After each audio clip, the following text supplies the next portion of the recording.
Welcome to Sustainable Packaging with Cory Connors. I'm very excited about my guest today. He's my very good friend and co-speaker, Mr. Jonathan Quinn, who's the Director of Market Development and Sustainability at PreJust. Welcome, sir. How are you? I'm awesome. Thank you so much for having me, Cory. I'm very, very excited to be here. We finally got a chance to see each other in person, and now we're back to seeing each other in a small box. But I know. I no, wish good. we could have done this in person. That would have been great. No, I appreciate your time. Thank you. So tell us about yourself. How did you get into packaging? Yeah, so I make the joke, or what? Actually, it's not a joke. It's a true story. But I have pictures of me in a box of resin when I was 2. I was doing elongation testing when I was 5. So I grew up around the flexible packaging industry. My dad was a president and CEO of a number of different packaging companies, and that's how I got exposed to it. And growing up, my dream in life was to one day work in the corner office next to my dad. I love that. And that's why I went to Clemson and studied packaging. I double majored in packaging and business. But yeah, it's a family affair now. I mean, my dad's no longer in the industry, but I have a younger brother who also, will say, he followed in my footsteps, and he went to Clemson and studied packaging, and now he lives in the Reno, Nevada area, and he's working for a packaging company. So incredibly proud of all that my brother's been able to do, and it's just exciting to be a part of the industry together. That must be some interesting Thanksgiving discussions.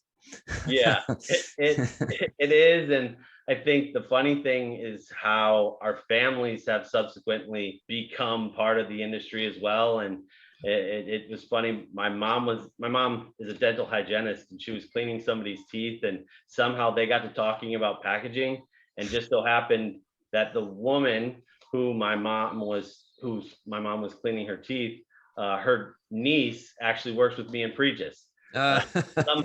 Somehow, while cleaning teeth, they got on a discussion about sustainable packaging. I don't know how they got there, but then they talked about PreJust, and that's also such a cool thing for me, is that my mom's out there talking about how proud she is that I work for a company like PreJust, who is so focused on sustainability. And then somebody who works with me, their aunt, is talking about the same company, and it all revolves around sustainable packaging. So it's pretty cool. It feels like we're actually making a difference when stuff like that happens. Like regular non-packaging industry people are excited and interested in being sustainable with their packaging. Yeah, it's I think you heard me talk about this when we spoke in Las Vegas a few weeks ago. And what I said was I grew up admiring my dad, looking up to my dad, but his generation did a horrible job when it came to sustainable packaging and advancing that conversation. And for me right now, I'm incredibly proud of what we're doing, and the goals of all that we have, in making sure that really delivering and having a more positive impact on the environment, but also a positive impact on the consumer as well. I couldn't agree with you more. We're changing the narrative. We're making a difference, and we can look at our kids and say, we're doing everything we can for you. Yeah.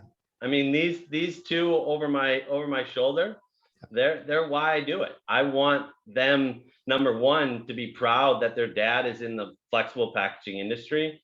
Number two, I want them to be proud of what overall packaging is doing to provide a more sustainable and better future. And number three is that my hope is, and this is probably number one in my book, but it's my hope that they want to be in the industry as well, both my son and daughter, and they feel welcome and they feel included. That's awesome. Yeah, it's you hope they'll follow in your footsteps, right? That's cool. Yeah, I mean, I'm the 3rd generation, and I hope that they're the 4th. That would be so cool. It'll be Quinn Packaging. Yeah. Yeah. Well, that leads really well into my question I've been asking every guest. And can packaging be sustainable? 110%. And I think the critical thing of what we have to look at and what we have to think about is making sure that we're taking the consumer along for the ride with us. This can't be just a packaging solution, because ultimately the consumer has to help us to recycle, to reuse, to reduce as well. And the consumer we can't just expect that if it's not the most convenient way, that it's going to be successful. Those are some of the things that we really have to be looking out for. At PreJust, we're really looking at and diving into what we can do when it comes to flexible plastic packaging and delivering sustainable solutions.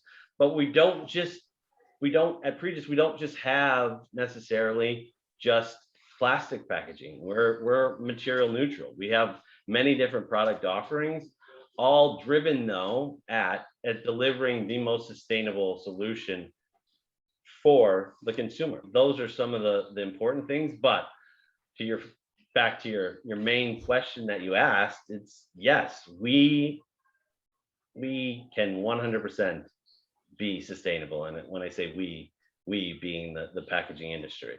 Yeah. And I agree with what you said. All of us have to pitch in, even consumers. And we as in packaging professionals need to help consumers understand how to be sustainable, how to recycle, how to reuse, how to limit, how to refuse, whatever the R is for today. Yeah, 100%. Well, and you're owed a congratulations on your new job. Can you tell us about PreJust and your new role there? Yeah, so I guess I am officially almost to week 6. So, which is crazy to think that we were together in Vegas during it was my 3rd day. But yeah, so I joined PreJust about 6 weeks ago to take on the role of Director of Market Development and Sustainability.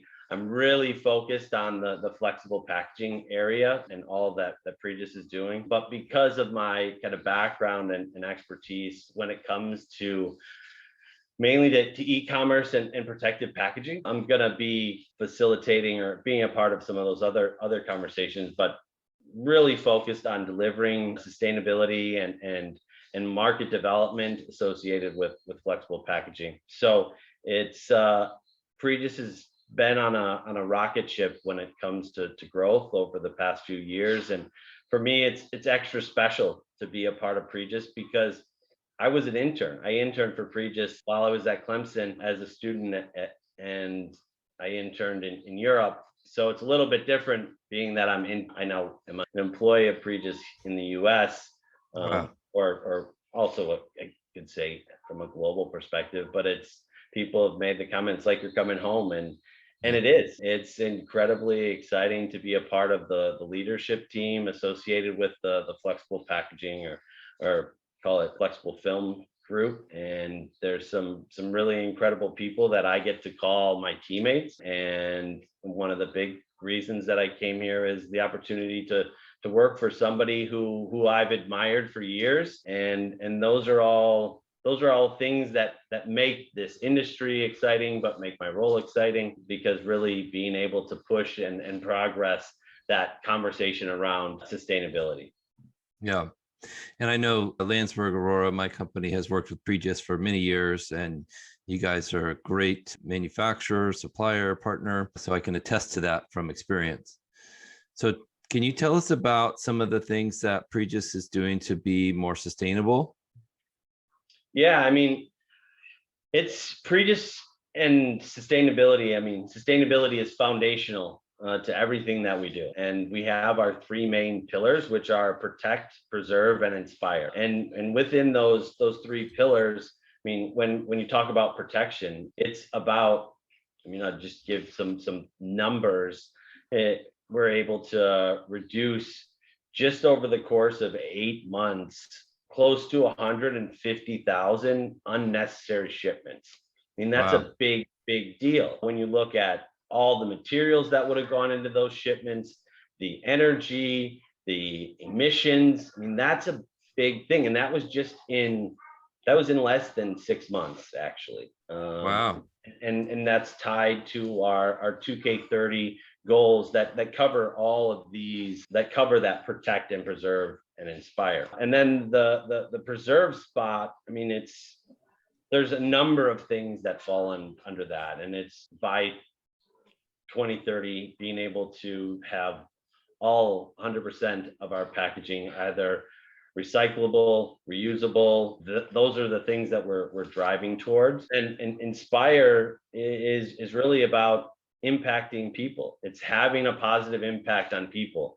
And that's something that is really cool for me, because I would tell you, I've been asked for years, what's my mission in life? And my mission, and the thing that gets me excited, is I want to positively impact people's lives, which that was me aside. But then I come to PreJust, and it's about the Inspire, and it's about positively impacting 25 million people's lives by 2030, which Beautiful. is so cool for me to be a part of. But we have our Inspire brand, which is a product that is driven at impacting people's lives. So whether it's through an organization called Uzima, which delivers water filtration to people all over the world, whether it's, I mean, that's one of the things that people take for granted is our access to clean drinking water. Yeah. And the thing is that it's not just necessarily all the time, but it's also when there's a natural disaster.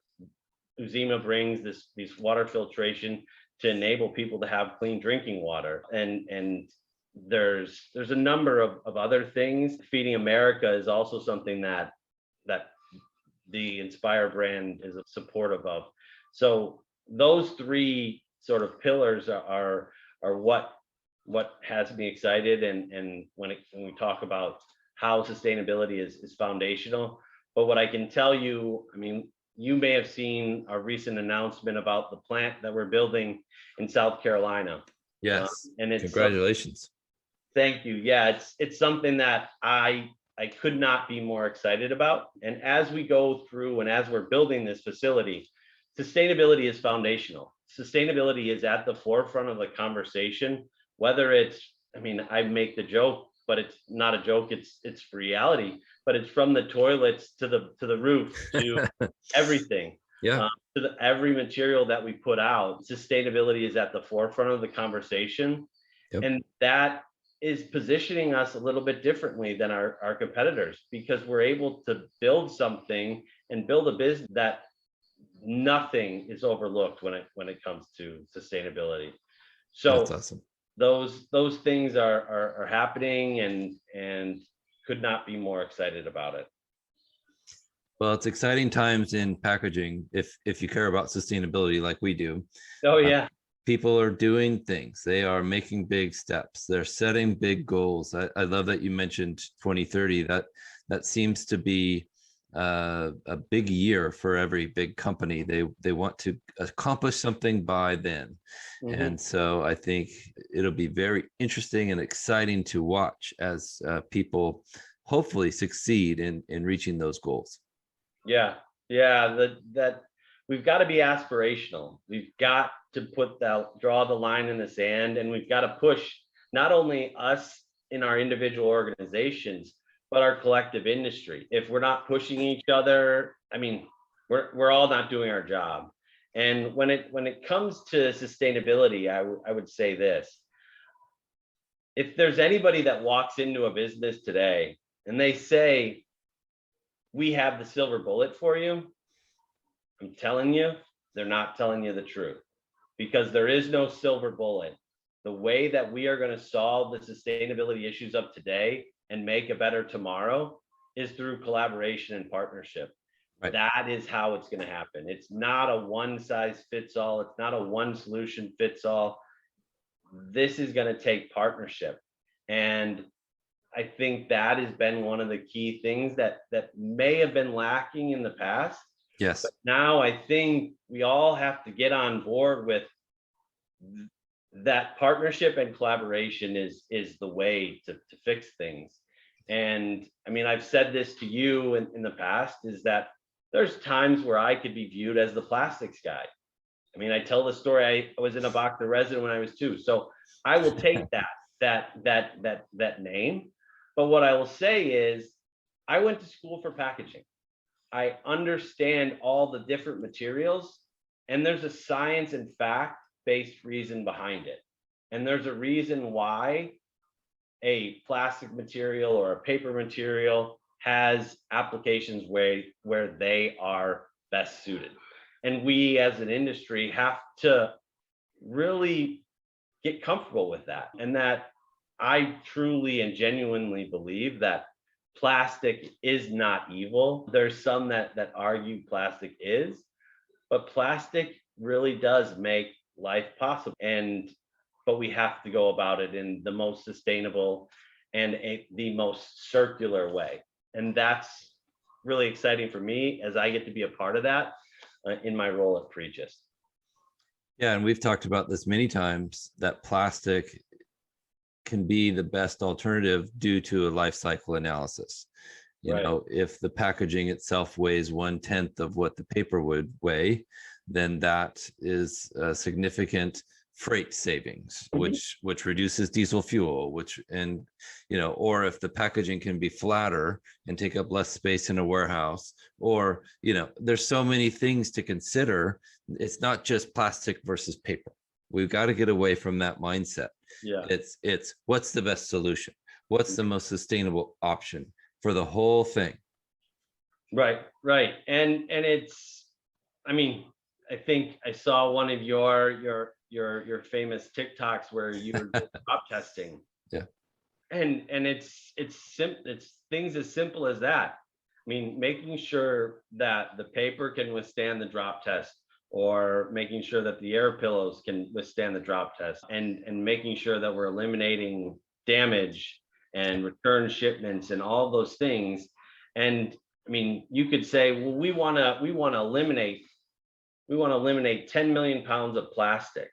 If you eliminate 10 million pounds of plastic packaging, it's going to take 40 million pounds of an alternative material. That to me is very clear, and it's very transparent. And that is not just me saying that plastic is the only solution, because I will say it again. I think I already said it, but I'll say it again. Plastic is not the only solution. Right. But there's scientific and there's fact-based reasoning as to why plastic is the best solution for specific applications. Right. And it's exciting to see companies like PreJust going to monomaterials and making their packages recyclable. Yeah. This has been a constant issue when we've discussed in clubhouse rooms and on chat rooms and whatever, or like in our Waste Expo talk that we gave.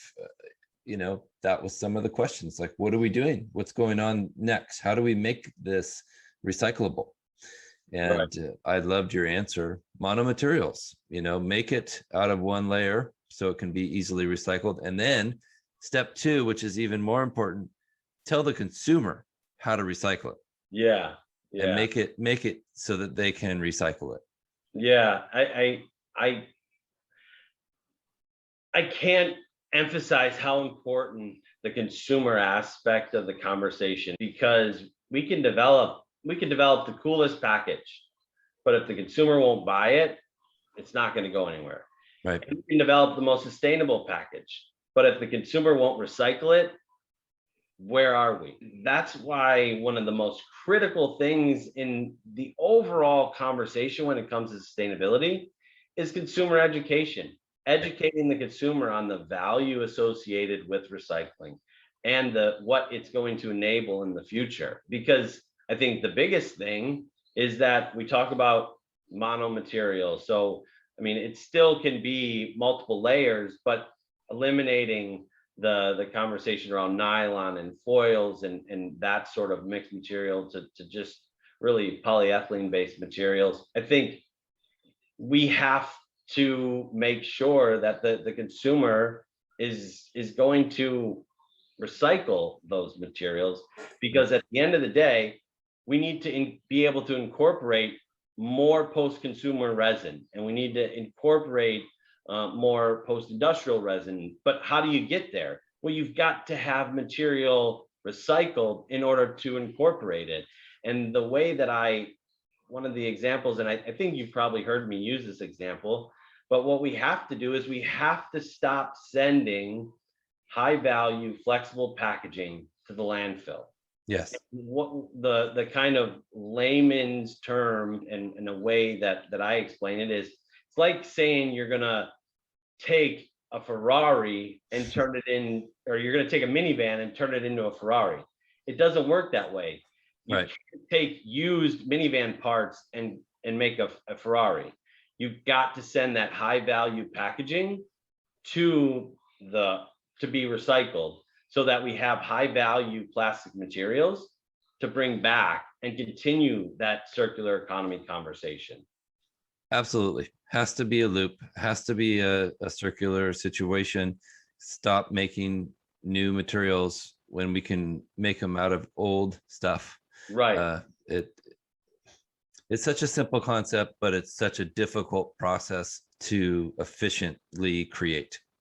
Yeah. You know, Well, and that's the thing, like when it comes to all other materials, whether it's, I mean, glass is one of those that's really no longer being recycled, and there's many different reasons, and I'm not going to go into the reasons why, but if you look at metal, and if you look at paper and corrugated and things like that, the recycle stream is very easy. But when it comes to flexible plastic materials, it's a challenge in the US. And that's one of those things that we have to find ways around. And I mean, I know Landsberg and you have done a tremendous amount of work when it comes to e-commerce, as has PreJust. And at the end of the day, what has created e-commerce and created the growth that we've seen in e-commerce, it's convenience. But when it comes to recycling, it's kind of counterintuitive, because of the fact that you have bought a product, you avoided going to the store, avoided going to the grocery store, and then it arrives at your house, and the only way that you can successfully recycle that is to take it to the grocery store that you've avoided. Very good point. That's one of those things that we have as an industry, but from a recycling perspective, we've got to tackle. And if you look at per household today, well, even previous, so look, pre-COVID, it was 155 parcel shipments that arrived at a house on average in the US. Wow. Now it's probably closer to 200 per year. That's 200 opportunities to collect those flexible materials that were shipped there and bring those back and further enable a circular economy, because all of those delivery vehicles, how are they going back? They're going back empty. So there is a way, and in essence, I'm really probably oversimplifying it, but there's things that we can do to enable this and make it happen. Yeah, I really like that idea. And there's companies like Recyclops and Ridwell that are taking that concept and turning it into reality by hiring people in an Uber style system to pick up waste that would have gone into a landfill.